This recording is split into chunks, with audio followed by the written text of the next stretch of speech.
Nananatili pa ring maaliwalas sa panahon ang nararanasan sa malaking bahagi ng bansa. Pero mas lumakas pa ang epekto ngayon ng amihan.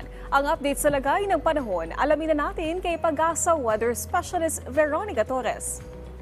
Magandang tanghali po sa inyo, pati na rin sa ating mga taga-subaybay. Sa kasalukuyan, amihan o northeast monsoon ang nakaka-apekto sa may extreme northern Luzon, samantalang easterlies ang nakaka-apekto sa nalalabing bahagi ng bansa. Dahil sa amihan, asahan natin yung partly cloudy to cloudy skies condition na may mga kasamang may hinang pagulan sa Batanes at Cagayan Island at sa Metro Manila at nalalabing bahagi ng bansa. Partly cloudy to cloudy skies condition, may mga tsansa ng mga localized thunderstorms.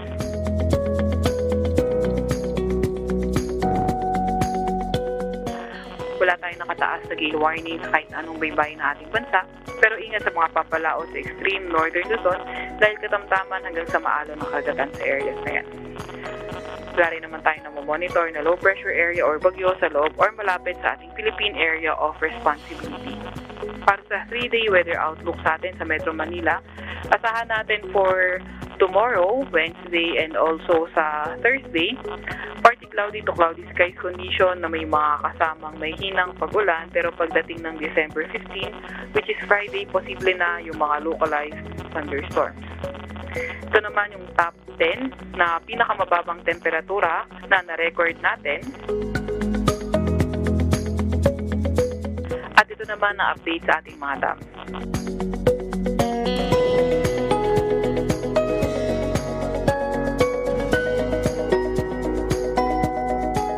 Unang latest mula sa Weather Forecasting Center ng Pag-asa, Veronica Torres.